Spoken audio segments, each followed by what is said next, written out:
Peace, peace, and welcome. We're glad you're here. This is the Cook on Monday Morning podcast. I am here with the homie, Mark DeVito. I said that right? You got it. Oh, nailed it. Thank you for being here, Mark. Of course. Thanks for having me, man. It's a treat. Yeah, good morning. Good morning to you. Happy Monday morning. Thank you. Cook on Monday Morning. We believe that if you own Monday morning, you can own the week. If you own the week, you can own the year. And if you change your year, you can change your life. Mark, I have known since the days back when I used to party. You were good at it. You did a good job. Yeah, you were good at it. We met at one of his many bar establishments called Bullet on Polk Street. Polk and Vallejo, yeah. Yeah. Do you remember? So I'm excited to have you on because, you've been in the city for quite some time, building various neighborhood bars, and you've transitioned into other types of business ventures. I don't know all the business ventures that you have going on, but I do want to get into it because I think there's a lot to learn from, what it's been like for you to do business here, from your story. So I really appreciate you taking the time. Oh, of course. That's great. Mm-hmm. Yeah, I mean, what we met, that was probably around 2010, 2011. Is that right? Yeah, between that time. Yeah. That's crazy. It's been a decade. Mm-hmm. Oh, wow. It has, yeah. It's a good thing this is a podcast so no one can see, but I still look great. Yeah, well, this is video recorded. Damn. No, it's been a fun run. I mean, I've been I first moved out to California for the first time from the East Coast in 2000 and 2001, I think. Okay. And then went back to the East Coast for a few years, and then came back out here 2005, right at the beginning of 2005, so like 15 years ago. Mm-hmm. Playing music and working at bars, and then music kind of started to dwindle, and decided to see what it was like to throw my hat in the ring and own a bar in this town. Speaking of hats, wild ride. I'm wearing the Standard Deviant cap, and you are one of the masterminds behind the Standard Deviant business. That's right. And so I want to start with that company and then kind of go back from there. Cool. So what is Standard Deviant? Standard Deviant is a local brewery manufacturing plant down the street here in the Mission on 14th Street. Started by me and two friends. I guess we've been open 3.5 years. So about 4.5 years ago, we actually got the keys. Kind of started as like my business partner, Paul, was in biotech and just always itching to do something with beer. He was home brewing and would come by the bars and be like, try this. I was like, this is really good beer, Paul. Quit your job. Quit your job. Let's do beer. Yeah. And he finally did, and it took a few years, and it was, this is 6 years ago probably when we started looking, and even then it was terribly discouraging to find a space that was big enough for what we wanted to build that we could even kind of afford. Yeah. Right. And so we almost gave up at one point, but with persistence, we said, no, we got to keep on looking. We want to do this. We believe in this. And finally found this old garage on 14th Street. Mm-hmm. The landlord wanted to retire. She had an auto body shop there and was ready to go. And it was pretty cool because we walked in and looked at it and said, this is perfect. I mean, you've seen the space, but it's a giant garage, all these old, like original timber in the ceilings. And we said, we can't pay you what you can probably get from a big company. But we're going to continue manufacturing and keep the kind of core values of what you had here in place, and keep 14th Street a production street, manufacturing street.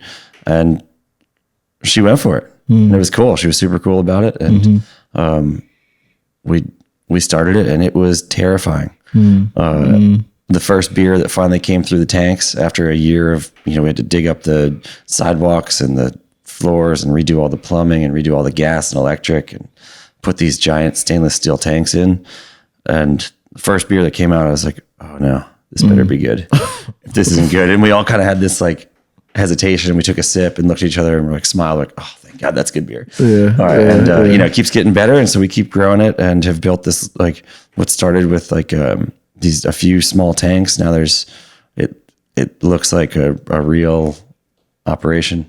And we built a really cool community around there of just, we have events all the time of all different types and bring people in and kind of see it as like a gathering place for people to come together and enjoy each other and learn about stuff and drink good beer in the process and have a good time.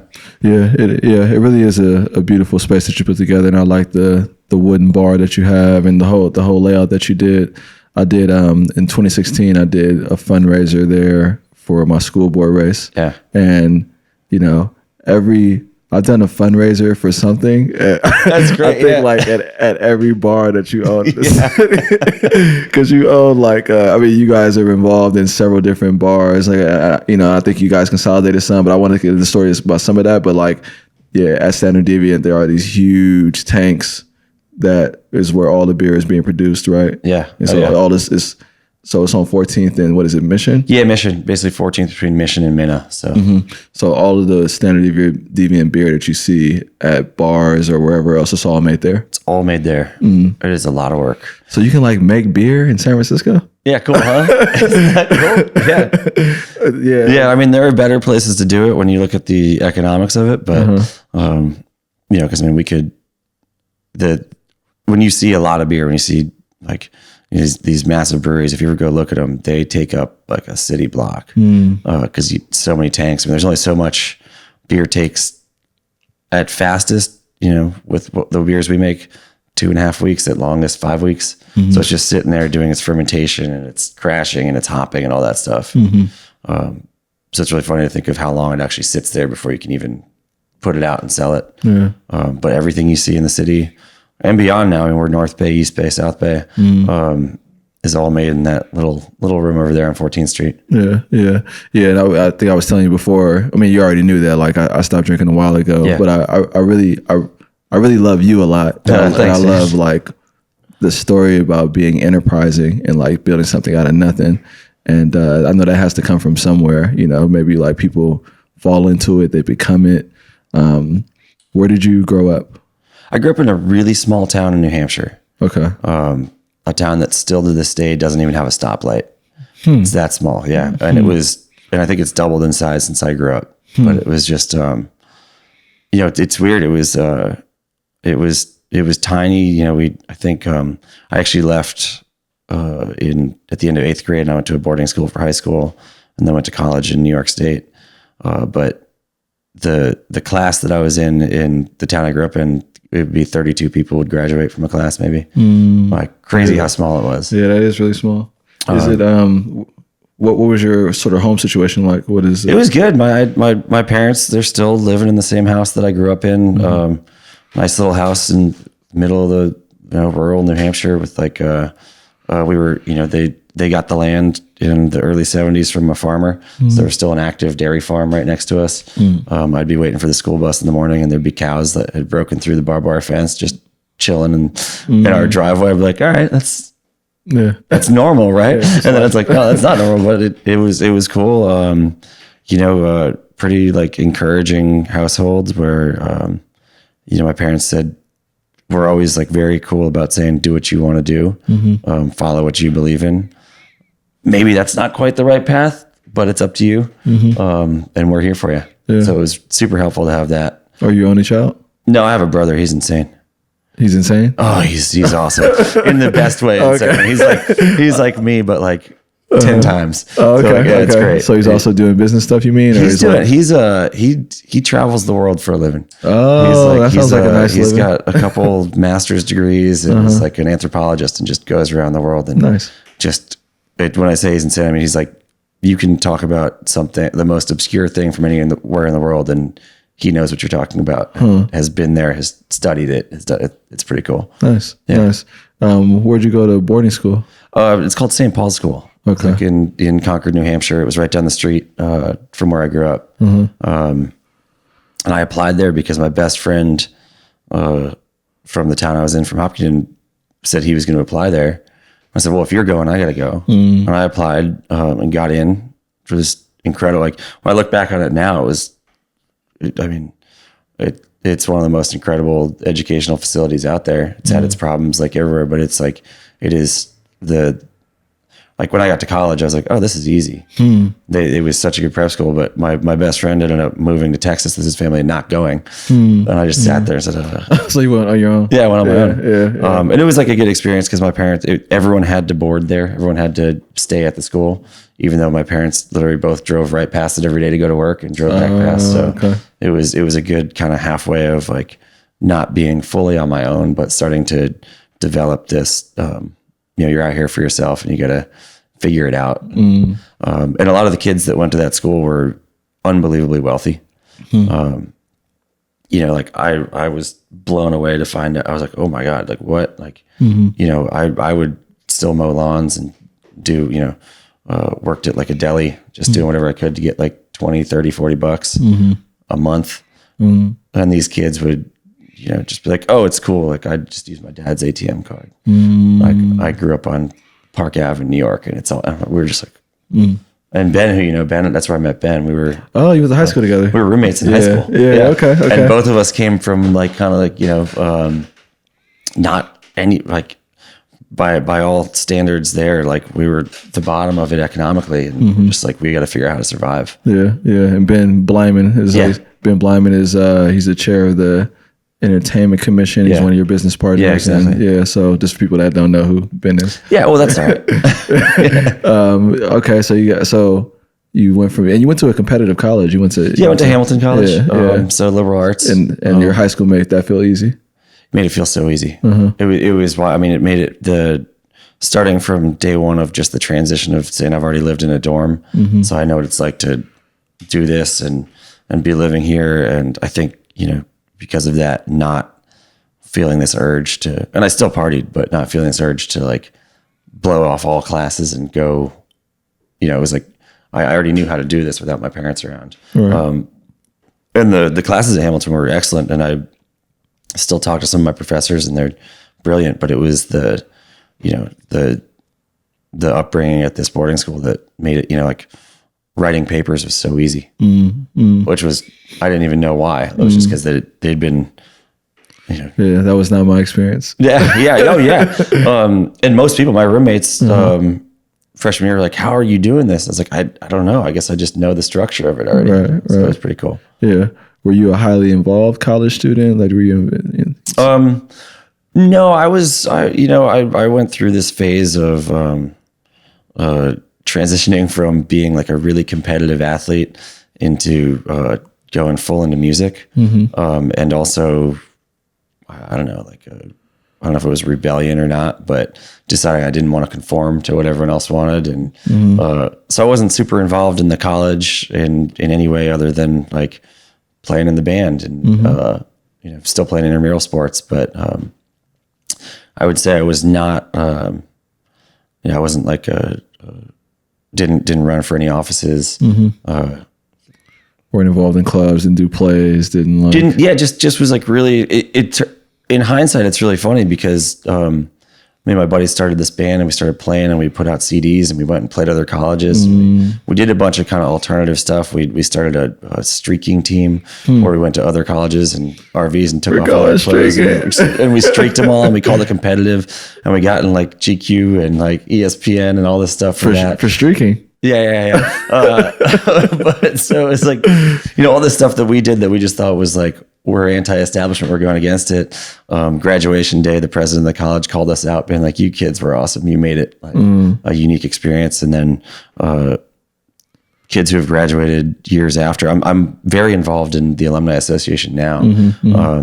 They're like, oh, you were in that band. The CDs are still in the bookstore. Nice. It's kind of neat. Yeah, so you were definitely taking initiative and doing a bunch of things when maybe not the traditional school things that were set up. Exactly. Okay.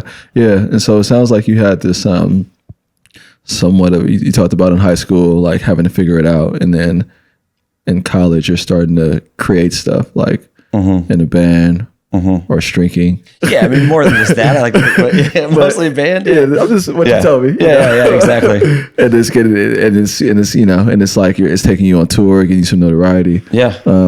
What was it like transitioning out of college? What did that look like? It was cool. I mean, it was getting out of school and saying, how do we survive, move to a city? How do I survive in a city?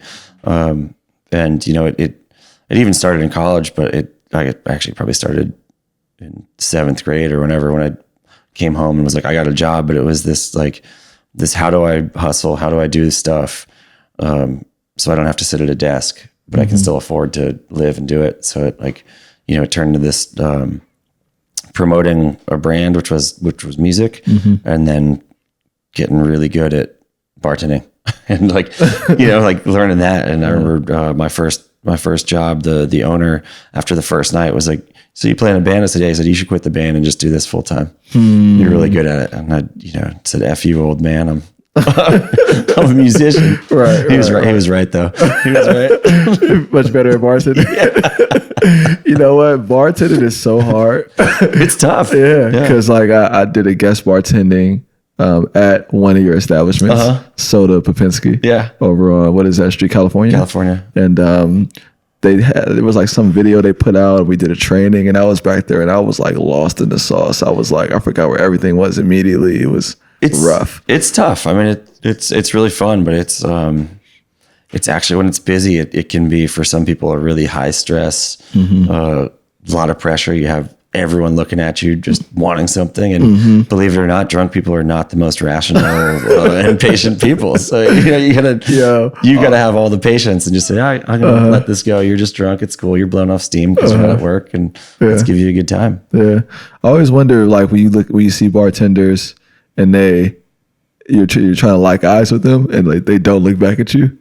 Some of them, it's because they're just so busy. Like, don't look at anyone. Don't look at anyone. Don't look at anyone. Just keep doing the one thing. Are they trying not to look at me? Or So I know some people who keep their head down the whole time because they're just it's overwhelming for them how busy they are. And I know other ones, they're just pricks, and they just say, I'm going to get to people when I want to. My philosophy was always keep your head up, smile, look at everyone, acknowledge them. And, even if it's going to take you 5 minutes, look at someone and be like, I got you as soon as I can. Right. Keep a queue of who's up next. Yeah. I always appreciate that. I was like, and then you go, but my appreciation for what they do definitely changed after I did that guest bartending. So everybody should guest bartend at Soda Popinski. Yeah, right. Go do it. Especially if you frequent bars, so you can learn how to respect bartenders if you don't already. Yeah.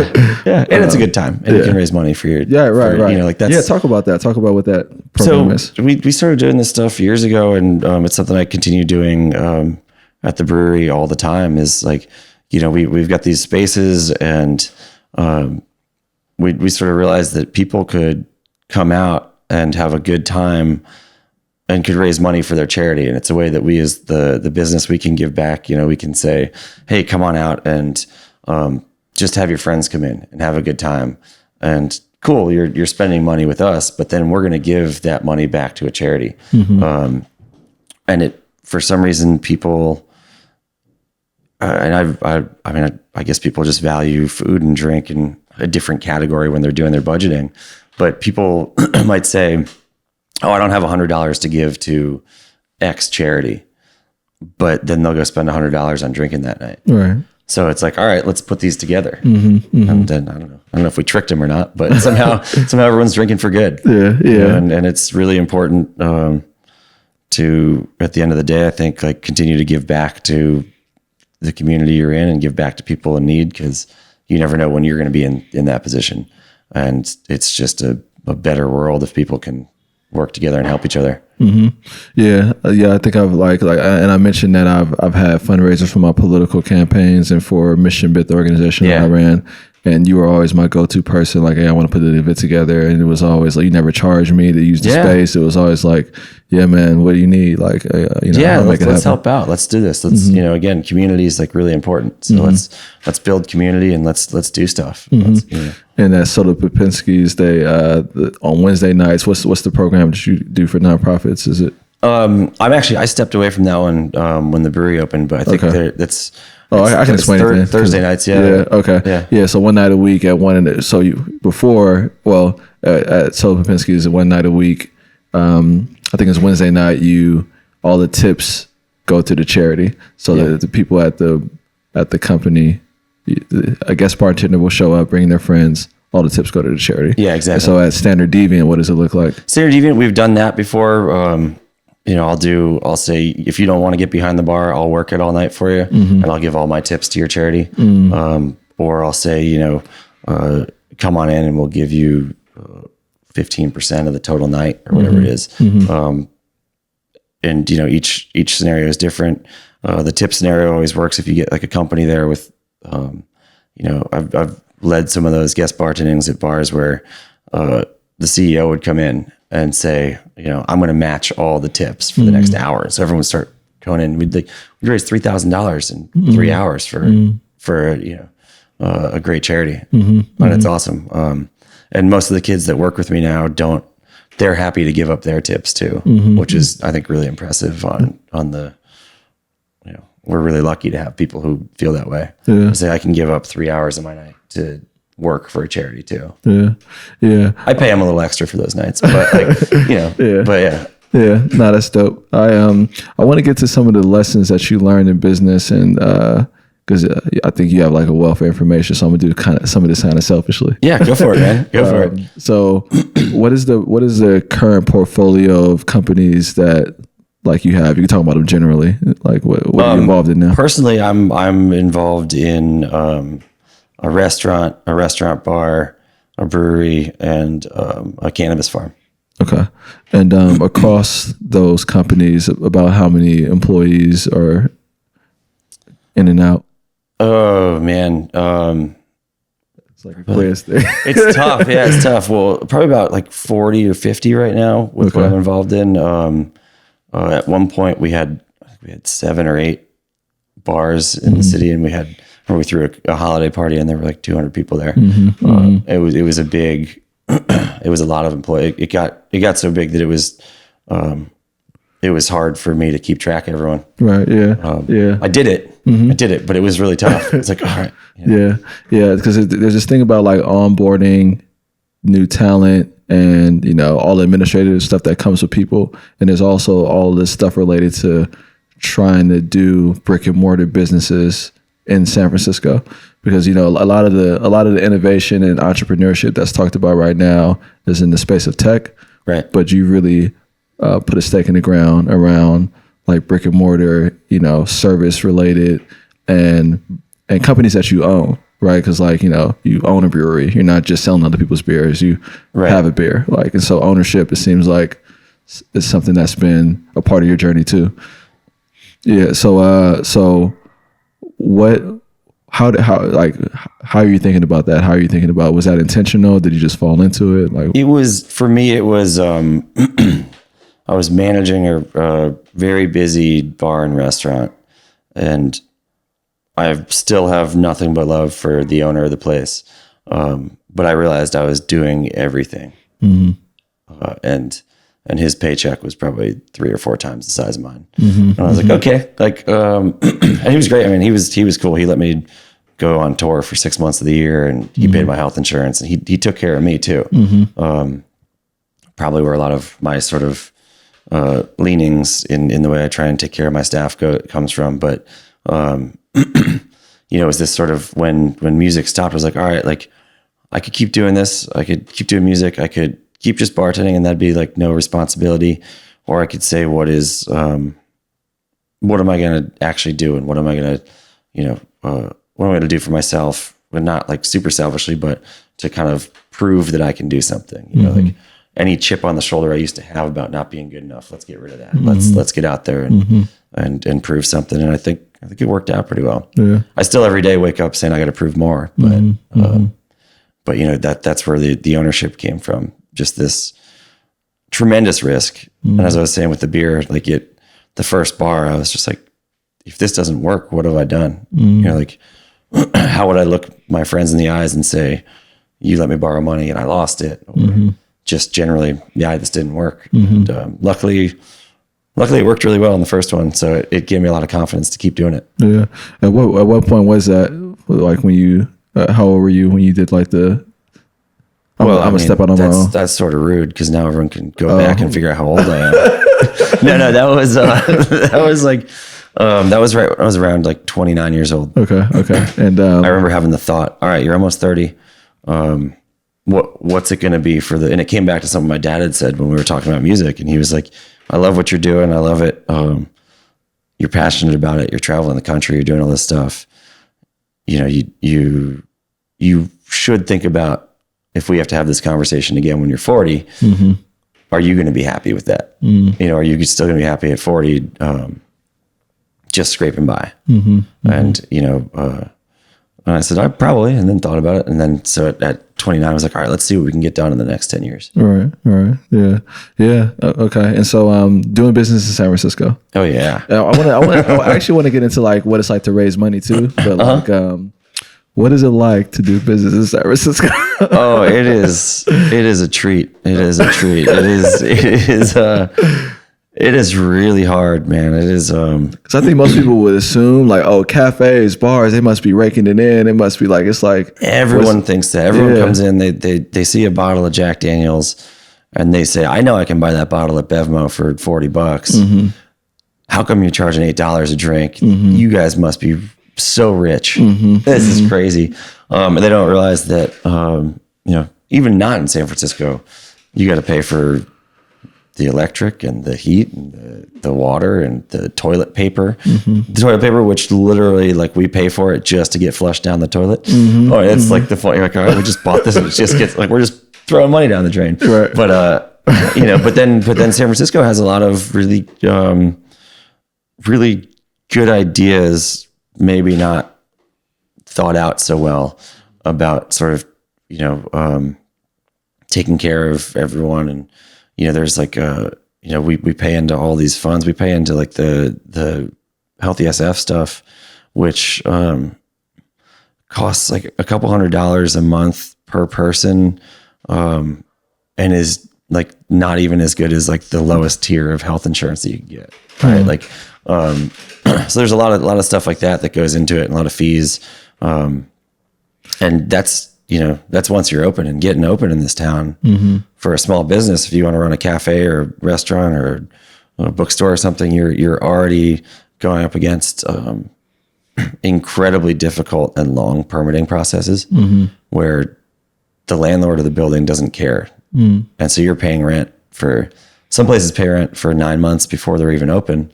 Some places pay rent for 6 months and can't get open and lose all the money and have to shut down. So it's a really, I don't know what the solution is, but it's very difficult to start a new business here unless you're so well funded, you know, like right. And it's, you know, the tech companies that everyone hears about, like they're very well funded, right? There's a lot of investment behind them. If you wanted to go open up, if you say, you know what, I cook really good French toast. I want to go, I'm going to open up a little cafe where I'm going to serve this. And all my friends say this is the best French toast I've ever had. And you go out there and it's going to take you forever to do it. The overhead's going to be crazy. And then you got to deal with the fact that there's, you know, people might not like your French toast. And it, you know, so it's a lot of challenges, and it's a smaller scale, but it's really hard to do. Yeah. So, you know, I've been walking up and down like the Fillmore corridor, and I think actually also along Upper Haight, there's a lot of vacant storefronts. Yeah. And it's crazy. And so there's like this thing that's happening from the owner side around why it remains vacant. But from in hearing what you're talking about with your experience, like if I wanted to open, there's like a vacant storefront across from the McDonald's on Golden Gate and Fillmore. If I wanted to open, you know, a restaurant there, the landlord would make me start paying rent before I had to open my doors, right? Generally, and it all depends on your landlord, but generally, as soon as you get the keys, you're paying rent, even if you have to do the work. Yeah. I mean, so some landlords, and it's starting to shift, and I know that I think it's Aaron Peskin's office, I think, is really spearheading this, but this like sort of like we're going to start taxing the owners if these spaces remain vacant, to encourage them to at least get people in. And I've looked at a few deals that we haven't done, but recently where the owners are saying, we'll give you 9 months of free rent to get all the work done that you need. But then I've also worked with other owners who want greedy amounts of money. And they just sit, and I've looked at the space, and then 3 years later, it's still vacant. I'm like, man, we could have been paying you rent this whole time. Right. And I guess they just don't, they don't need it, I guess. But, you would, if you wanted to, go into that space on Fillmore, you'd look at it and say, all right, cool, I want to do a restaurant. And then it might not be zoned for a restaurant. So you get the key, you start paying rent, then you realize you have to change the use. And then when you change the use, it triggers like maybe you got to put a sprinkler system in, and that's going to be on you, not the landlord. And that's $100,000 right there you got to spend on that. Sprinkler, and then you finally get that all done. And you're like, something's changed. And now you've got to actually have this type of sink instead of this type of sink. So you've already done it, and you got to go back and redo it. And then you're a year into it, and you haven't even opened your doors, and and you're just blowing money trying to get it all ready to trying to get it ready. And hopefully you've got the strength of character to not be totally bummed out and over it by that point. How often do you say that happens where people, they go to a storefront and it's not ready, or they have to do a bunch of renovation work before they can start? I hear about it all the time. Yeah. There was one out, and I think it was Outer Sunset recently, that they actually opened. They got approved to opened, and then somebody complained, and then planning unapproved it, or something, like some strange. I don't want to butcher the details of it, but it was like something where the city was like, "Oh, you can't actually open. You got to do all this work." And they're like, you already stamped it and said okay. And now we're so. I mean, that's sort of an extreme example of how bad it can be. But I think the easiest way to do it, the ones that don't take long, are places that, if you want to have a bar that serves beer and wine and food, and there's a bar that serves beer and wine and food out there, and they want to sell that, you can just transfer that right away, and that's seamless, relatively seamless. There's still some stuff you have to do, but it's when you see a vacant storefront and you look at it, you say, "Oh, that'd be a really cool place to do."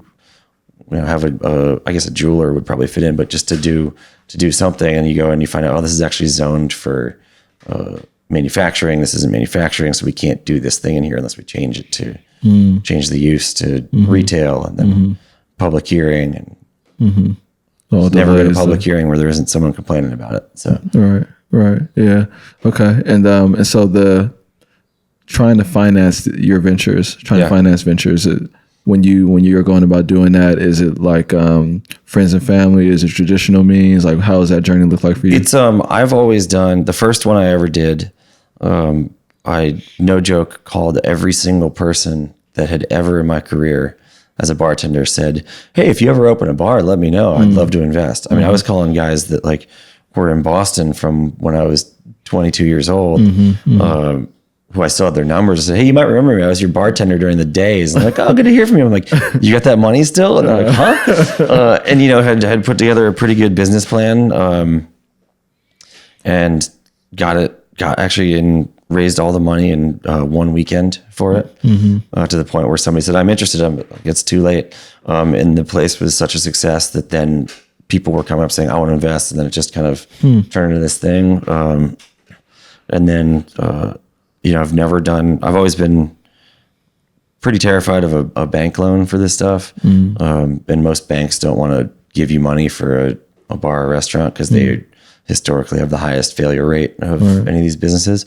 But, we did, for the brewery, we did friends and family. Just went to them and said, "Hey, we're doing this thing. We believe in it." And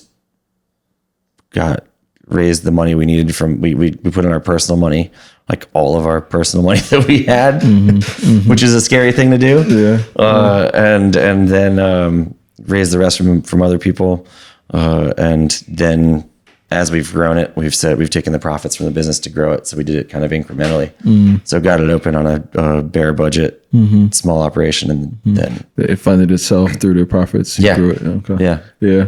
Okay. And then and so what about the hiring and firing and like workforce stuff? How is that like for firing's the worst, first of all. Like I know some people who actually they they like to fire people. I'm like, I mean, even when someone's done just the most egregiously wrong thing, I still like feel bad being like, you don't have a job anymore. Because, you know, who knows where they're at in their life, why they made that decision. And like, you know, but then I've learned the more I do, you say, but I also have to be boundaried on this and say, you can't do that. And you did. And I told you, hiring is really fun because you get to meet people and really explore what they're about. And, you know, say like, how are you going to fit in with our culture? How are you going to, you know, like, how are you going to be able to come in here? Like, and do you buy into what we're doing? And I enjoy that part of it. Finding people who are passionate and do cool stuff. I'm like, oh, like, you know, most of my interviews, I spend about a minute talking about what's your actual experience in this. And then 45 minutes talking about what's the last book you read? What do you do for fun? If you could do whatever you wanted, what would it be? You know, what are you working on? You know, like it's, and just starting to get to know people that way. Yeah.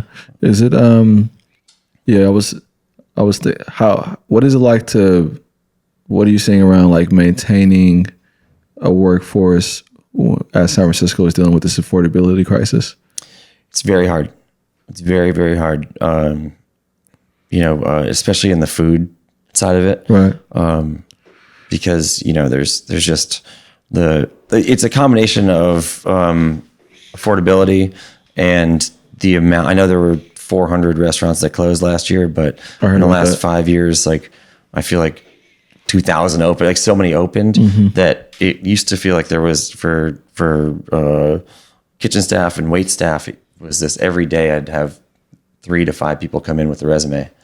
And now it's like you can do a Craigslist posting for open call, and you get 3 or 4 people in. You know, so I think a lot of people have moved who are in the service industry, and B, the ones who are here have jobs already. You know, so it's and to that as well, I think fewer and fewer people are moving here. When I moved here, I didn't have a job. I said, I'm going to move there and get a job, and got a job, in as a waiter. And I don't think kids are graduating from college or deciding to leave their hometown and pack up and come to San Francisco anymore, because they've read in every publication in the planet likes to write about how expensive it is here and how hard it is to live here. And you know, if you're thinking I'm gonna cruise up to San Francisco and send checks back to my family, or I'm gonna move out there with my buddies after, you know, we finish school, and you're like, or I could just go to Sacramento, or I could go to Austin, Texas, or somewhere else where it's affordable. More affordable. Yeah. I think you see like a very interesting section of the community because of the work that you do. Yeah. And so like through your work, how have you seen the city change? Definitely, I've seen the as we were just saying, the workforce is depleted. I've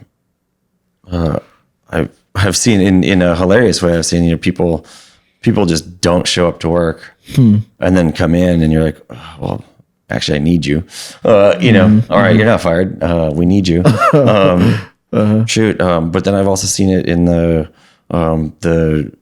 the habits of people who do go out to have food and drink. I've been saying it a lot, and maybe it's because I'm, you know, an old curmudgeon at this point, but I'm like, man, these kids these days they don't have to, like, you know, they can do everything on their phones. They can order their food on their phones. They can like meet their future spouse on their phones. You know, like there aren't these like roving packs of people out trying to have a good time and meet people. Everyone's doing it all. There's also, and God bless them for having it, and it'd be an amazing opportunity. But there's all these companies that have catering built in. So they, you know, I've done with the brewery, I've done events where we've showed up and done the beer for a party, and it's like, oh, it's Friday happy hour, and there's 700 of your employees are here getting free food and drink all night. Right. That's 700 people that aren't going out to bars and restaurants. You know? So I've seen a change on that side too. Yeah. So then, because so you mentioned the tax that Peskin was doing or introducing around vacant storefronts. There was also a bill or some sort of legislation Safai was introducing the ban new tech companies from eating inside. Yeah, I don't know whatever happened with that, but I saw that they wanted to say you can't have cafeterias because it was a big problem on market, right? Because in mid market, because all these restaurants went down and signed these leases and started saying, "Oh, this is great. There's gonna be all these companies here." Right. And then all the companies put cafeterias, and you walk down there, and no one's outside at lunchtime. It's like, wait a minute, what happened? All these guys were, kind of lured down here, and I'm not educated enough on it to really get into it, but I know that the small restaurants certainly aren't getting the tax breaks that the big tech companies got to open up over there, right? So it's like, give these guys all the stuff, they build the cafeterias. So I don't know what happened with the bill. I think there's got to be a good balance of it. It'd be cool. I know one of my buddies who, longtime bar owner in the city, was like, it doesn't seem fair to me that we go through all this stuff, spend all this money to get a liquor license, and then these companies just have people cater it. Yeah. Like, it should at least be us. Right. It should at least be that all the bars and restaurants are given the opportunity to cater these things. Yeah, because they don't need a liquor license to give their employees alcohol, right? No. Yeah. And what does a liquor license cost? Oh, it's like $250,000. No big deal. Oh, yeah, that's it. 250. That's all. And you're not going into a bank for that. You got to raise that. Yeah, you're not going. Yeah, you got to. Do you have to renew that? Like, how does that work? Once you have it, you have it. It's a couple $1,000s a year of fees that you pay, but you don't have to. Like, once you have it, it's kind of like I don't know if you guys remember taxi cabs, but it's kind of like the medallions that they used to have. Oh, yeah. They didn't really stop for black people, though. So. Oh, yeah. There you go. I do remember seeing that. That was that thing you saw in the window. Yeah. Yeah, but it was just like that, right? Like, there were a limited number of medallions, there were a limited number of liquor licenses, and people have them, and they hold them and sell them. And you can sell a liquor license to another. Yes, you can sell it. You can sell it, and that's that's why the price fluctuates. But they're few and far between right now, and so the value of them is about $250,000. Okay. Yeah. So the direction of the city around its policies to encourage small business. Do you have any general thoughts on that, and what do you think needs to happen in order to help spur small business? Before you get into it too, because so we're in Hayes Valley, right? Yeah. And along Hayes Street, it's really bustling. It's like a lot of, I don't know how well the merchants are doing, but it's a lot of foot traffic here. And I'm not near a huge office space. This is like mostly a commercial neighborhood. And it seems like in some of our neighborhoods, that's the case. Like maybe along Marina Street, Polk, where you had Bullet. Well, Polk's shifting. The part of Polk up between Broadway and Union was 15 years ago was probably the busiest few blocks I remember seeing.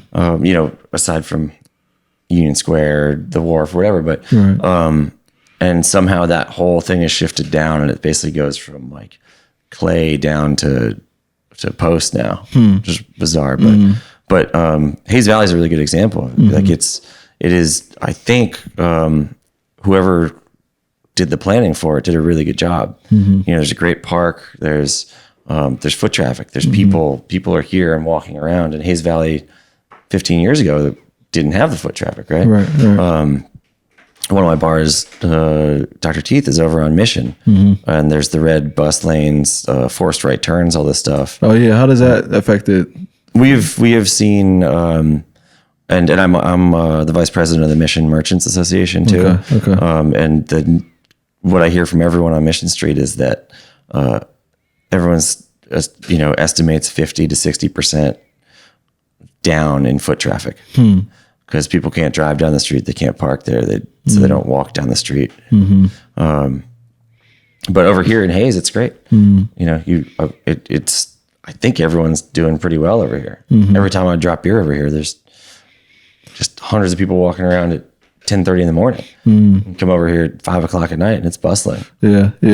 That was like transit and like parking and how that affects business. We can get into so much stuff. Oh yeah, we can do this all day. Yeah, because I was just thinking like I was talking to somebody that is connected to Livable Cities. I think that's the name of the organization, and they run Sunday Streets, and they're big like bike bus advocates. Yeah, and I remember there was a lot of controversy when the red lanes came down Mission Street because people felt like they didn't see it coming.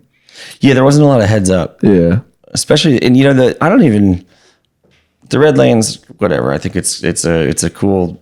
I think it's a really good idea of let's put all the buses and taxis in this lane so that it speeds up the public transit, speeds up the buses so they're more consistently on time. I think that's great. I think it's weird that taxis doesn't include kind of like rideshare services, but I'm sure there's a good reason for that. But it's really that with these lanes, for some reason, they force all the other vehicles to turn off these streets. It's like market, you're not gonna be able to drive on it. And I wish everyone just was on a bicycle or on foot or in a car share. It's better for our environment. But the reality is a lot of people are still driving. And if they can't, if they say we're going to drive to the corner of 26th and Mission, we're going to park there to go get some dinner. Maybe they park there and they park in front of a store. And they say, oh, you know what? Like I should go in, like, let's check out this. What wares are they selling in here? And they go in and they buy something. They see a bookstore. They go into the bookstore and they buy, Right. So I think like it sort of decreases I think they'll still get themselves to whatever their destination was. I just think there's less of them walking around and generally going into places. Yeah. So, but your general perception about what the red lanes did was it decreased foot traffic to the merchants along to Mission Street. 100%. Yeah, that's really. I mean, when I walk down 24th, I used to live on 24th and Cap. Yeah. And when I walk down there, it's still pretty active. It's kind of like 24th is great. I love 24th because I live right on Hampshire and in between 22nd and 23rd. Yeah, So I run into a Dynamo. That's where my tea is from. I went there this morning. I got the dog is dog biscuit and got myself a tea and a donut. Yeah, well, I think that the Mission, that 24th corridor is one of the last strongholds where there are a lot of minority-owned businesses. Yeah. Oh, yeah. And it's and along Mission Street 24 too. has really done a good job of maintaining it and does like a really good job of making sure that it is preserved, which I love, and it's vibrant. Yeah, and I see it's all my neighbors. I see it's like, and it's cool because I've lived there for the whole time I've been in the city, and so I walk down 24th and we're all saying hello to each other. Everyone kind of say, "Oh, we recognize it. We all lived there for a long time," and it's kind of cool. It feels like a real neighborhood. I'm very welcoming of anyone new to it as well, but the businesses are great and do pretty well. Yeah. Well, you've always been a community person. You've always opened your doors to help me do whatever I was trying to do around the community work I wanted to do. And one of the affordability is an issue in the city. The dwindling population of people of color is an issue in the city. And one of these things that comes up is, how do we as a city create the conditions for more minority-owned businesses? And so it sounds like the small business in general is kind of rough to get it going, especially in this town.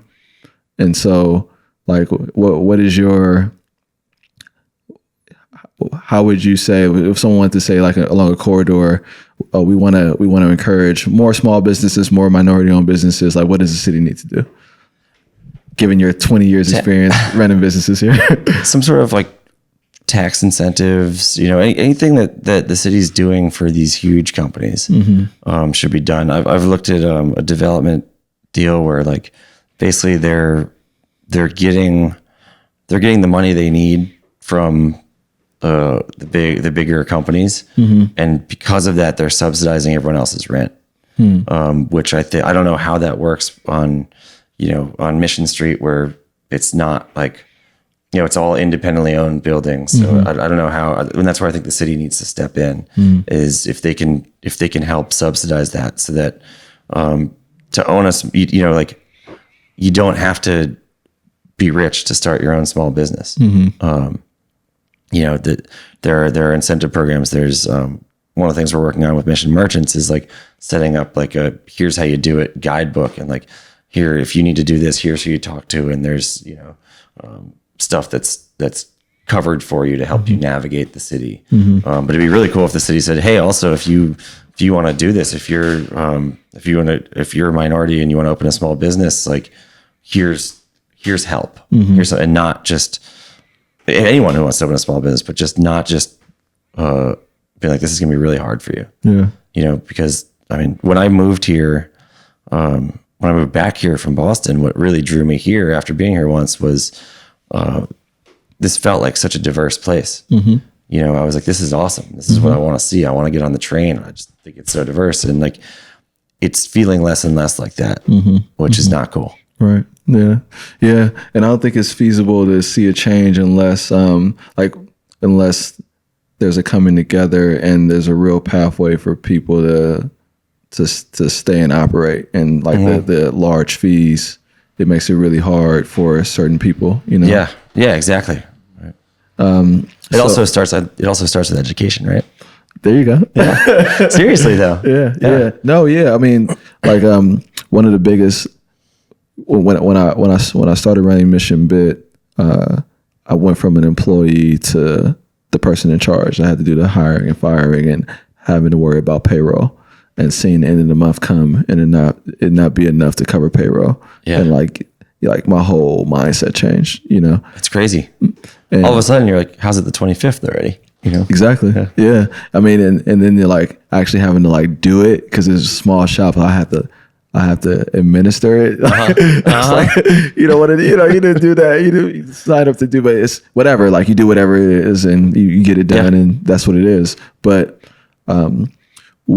we ended up getting contracts with local government, which I think really helped stabilize us, give us like a strong footing. And there were a bunch of different issues around how the government pays back. Like they take 9 months, there's no interest. Like I got to find, how to pay it down or whatever.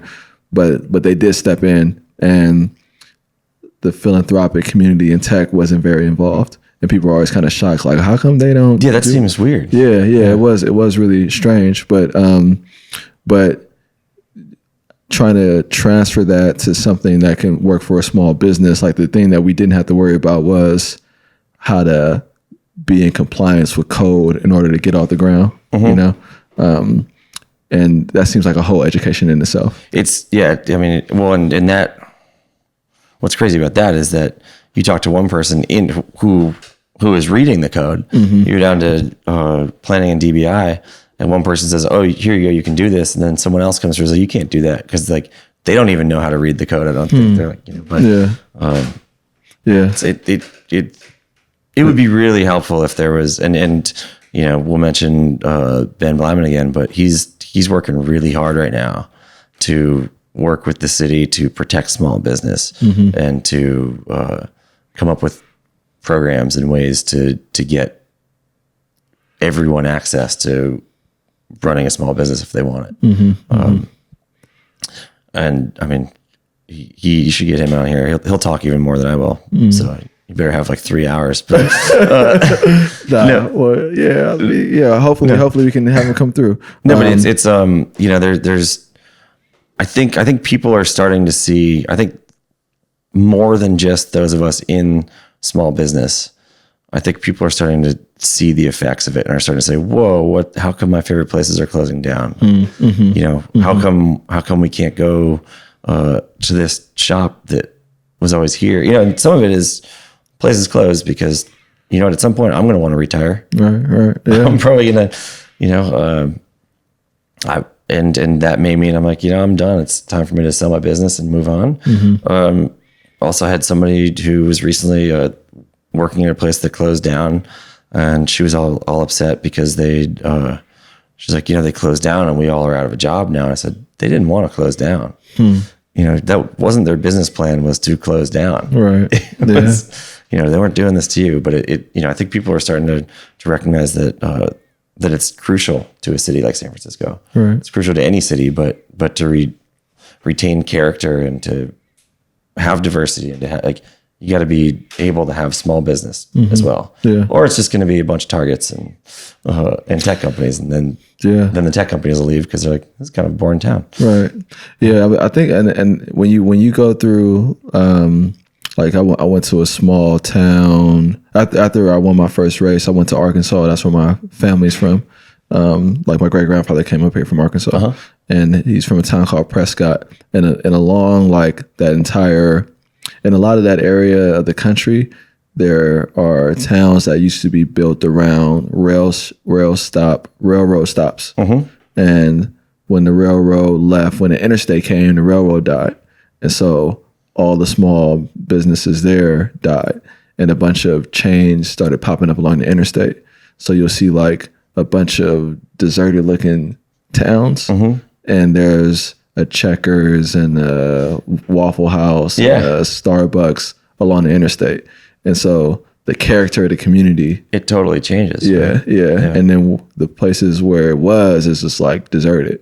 Yeah, and they're still there. Like the buildings are there. And yeah. And so I think that's what we stand to lose unless there's a vibrant small business community. Like going from neighborhood to neighborhood and seeing the different shops is really what gives San Francisco its character. Yeah. And so I know I'm preaching to the choir right now. Oh no, but you're saying it's absolutely true, right? That's you could, I mean, for better or worse, everyone's like, oh, cool. Like this is North Beach's vibe, and this is, Fillmore's vibe, and this is Outer Sunset, and this is where, and it's kind of neat that you could have all these little, within a small city, have all these little feeling places. But the unifier of all of them used to be, it's full of small business. Right. Yeah. Right? And it was a place where you could come and live your dream. So before we wrap up, I do want to ask you also about the cannabis business, because like I don't know, like when I think about beer, they have this thing called Vice, like the Vice industry. And have you heard of that? I'm sure you probably have. I understand what it is. I don't know if I know the actual Vice industry, but yeah. Oh, okay. But it's like chocolate, beer, tobacco, and I think now probably caffeine might be in there. Yeah. And so when I thought about when I heard the story about you all venturing into cannabis, I thought that your experience in like bars would serve you well going into this new space. What was your reason for going into cannabis, and what does the business look like now?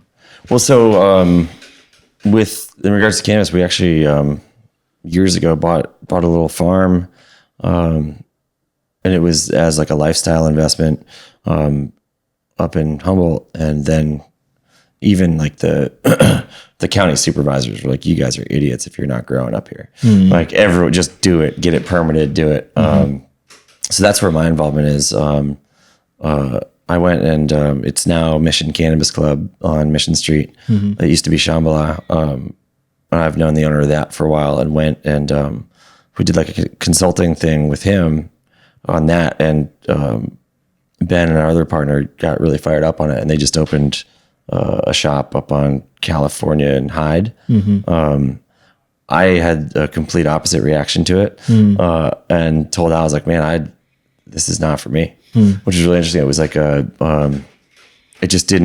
didn't check the boxes like the beer industry does for me, but it most certainly, and part of it I think was because I didn't get to see it through until like the actual recreation lounge part happens and all that.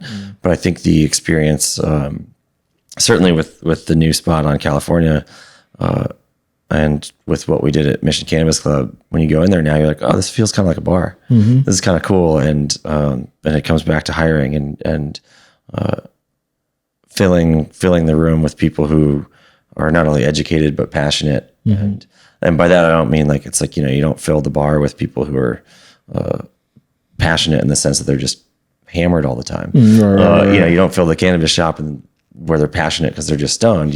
They actually learn about how this stuff's grown, and they learn about what it does, and they can say, like when someone asks for when we were working the counter there, and someone would come and say, I don't really know what this is, new to me. What do I do? And I say, well, what do you like? Is there anything that like is bothering you right now? Are you in pain anywhere? When you go out and you're in a crowd, do you get anxiety? Like, what, like, let me help, it's like this is fun.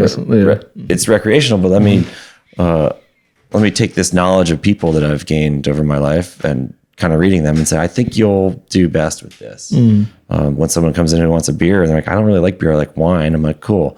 Or I don't know what I want. What type of beer do you like? This? Okay, let me direct you. You know, it's like, so I think the experience that we've all had in bars and restaurants is great for any sort. I mean, I think it's just a great experience for. I think everyone should do a year of working in a bar and restaurant just to learn it. But but you really get to understand how you can help people get to where they're going to be happiest.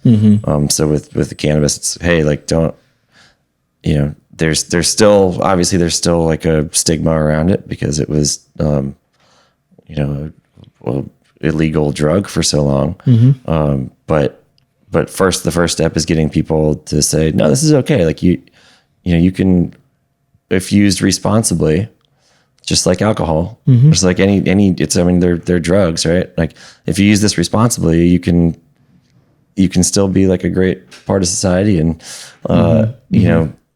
it's a great way to relax at the end of the day. Yeah. And everyone's different. Right. I know plenty of people who still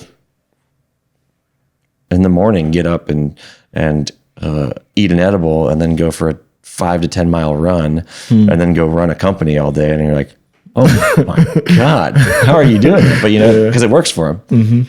But I hear that. Yeah. I mean, we could open up a whole can of worms too about cannabis in California and what it's like to be in that business, maybe for another episode. Yeah. I do want to ask you about leadership and legacy. Yeah. So, I mentioned my great grandfather earlier. I named my company after him. It's called the Luther Harris Hundley Company. And he came out here, I think I talked about, from Arkansas with like a 6th grade education, bought property for him and all of his family members, started a sawmill, at a time when it was very hard for a black man in America to do that. So his legacy is very important to me. Yeah. This is his dictionary. Whoa. Damn. And these are his wife's chairs. These are my great grandmother's chairs. Yeah. So my legacy is important to me. This is what I think about with legacy. Like, how do you think about your legacy? That's a really good question. And I feel like the way I think about it's just nothing compared to what you have going on here. But no, it's part of the reason I got into doing the brewery was I started saying, and like we've talked about it before, like our thoughts on children and but part of it was saying, I want what my parents instilled in me, and my grandparents were straight from Italy, born in Italy, and moved over here and just worked really hard.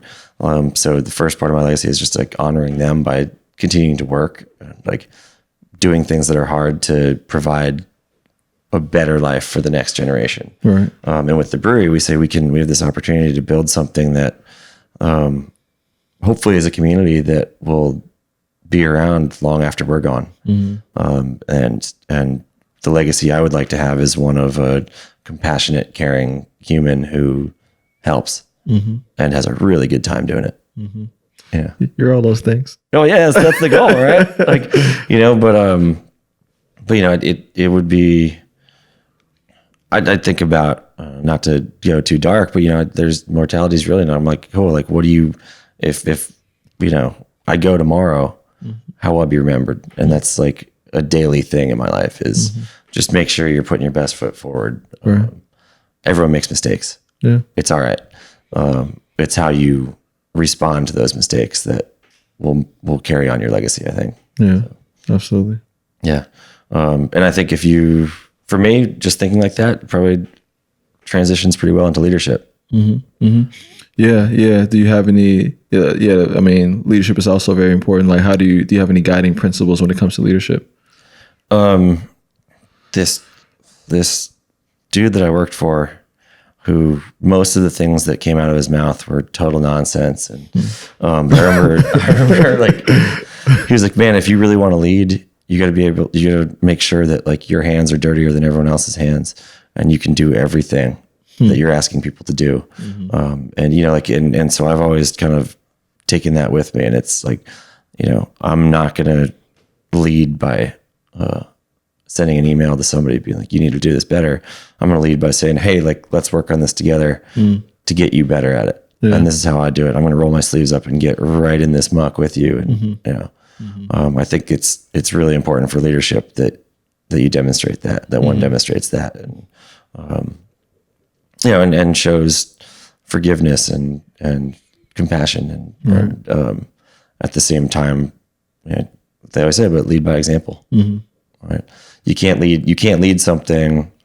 If I expect everyone to be on time and work really hard and check their shit at the door, I can't come into work 20 minutes late, looking like a slob, complaining about whatever just happened down this. You gotta really do what you ask others to do. Yeah, absolutely. I think it's all pretty obvious, but but I don't know. Well, I mean, I think it might be, but I think you're running multiple businesses with a lot of people involved, and so it being obvious is one thing, but you're obviously putting it to use. And yet you have to understand that not everyone's coming from the same spot, right? So my idea of something might be different than her idea, than his idea, and you got to say, all right, like, where can I have a little empathy on this and say, this is where you're coming from. How do I motivate you? Because your motivation is different than your motivations, different from your motivations. And like it's all about getting everyone to feel like they're empowered to do their best job and motivate everyone individually. And when you have a lot of people to work with, you got to really take the time to learn about all of them and say, all right, this instead of walking and saying, I don't know why are you all grumpy all the time, man? Maybe like take a minute and say, hey, do you want to get a coffee and what's going on in your life? Right. And it turns out that, their partner just left them and they're, maybe they're dealing with some stuff that's beyond, like a dear friend of mine had to deal with basically like the loss of both of her parents within 6 months and then taking care of her whole family, and then showing up at work. Right. And trying to make it all happen. Like, so you got to know that if you want to lead, you can't just say that doesn't matter. Right. Yeah. Well, if you haven't tried it already, go to Standard Deviant. You can tell Stefan all about how it tastes. I've never tasted it, but it's the best beer in the world. Hey, it's a pretty good beer. We won a lot of medals for it this year, so it's actually it was a good feeling we knew it was good, but then to have these massive panels of the best beer palates in the country tell us our beer is actually good and better than all the other ones. Like, all right, that's cool. We'll take it. Yeah. Well, they were late because I knew before them it was the best beer. Yeah, you knew. Yeah. Thank you, Mark. I appreciate it. Thank you. That's super fun. Yeah. Thanks for coming. Yeah, hell yeah. Peace, and thank you for listening to another episode of Cook on Monday Morning. At Cook on Monday Morning, we believe that if you can own Monday morning, you can own the week. If you own the week, you can own the year. If you change your year, you can change your life. I want to thank Mark DeVito for coming and talking about his journey around starting Standard Deviant, the different lessons he's learned about operating a small business, his perspective on what the city needs to do to encourage small business. I rent in this city. I run a small consulting practice in the city. I really believe that small business is what keeps our city thriving. So getting his perspective on what that's like was really important. I'd like to thank the people that make this podcast possible. I'd like to thank my producer and videographer, David Delpete. Thank you, sir. I'd like to thank Fernando Encico Marquez for all the editing that he does of the newsletter. I'd like to thank IC House for providing the mics for the newsletter. I'd also like to thank all the people that help San Francisco run, our teachers, our school lunch workers, our janitors, the people that keep our streets safe, our first responders, our muni drivers. Thank you. You help San Francisco move. The city is what it is because of you. This podcast is also for anyone that's looking to do more and change their city, themselves, and the world around them. They are in places like LA, Houston, New Orleans, Chicago, Detroit, New York, Boston, Miami, Jackson. I want to hear from the folks in those communities. I want to get to know you. I think that together as a collective, we can really do more to share ideas, to learn from each other so we can further the cause of improving ourselves and our communities. So I hope that you will continue to support the podcast. We are on this journey to get to 2,020 subscribers by April 30th of 2020. You're helping us do that because you're sharing the podcast. You are telling your friends about it. You're finding value in it. And if you're not, let me know. You can reach out to me on Twitter at Stevon Cook. You can comment, obviously, on the video. If you're interested in working with me to grow your business, I do strategic advising, community engagement work for companies. You can reach out to me at info@stevoncook.com. And, check out Standard Deviant. They are a highly, they are an award-winning beer. I don't drink beer, but my friend owns it, so you should drink it if you do drink beer. So, thanks again to Mark. Thanks again to all of you. I appreciate you. Peace, and we out.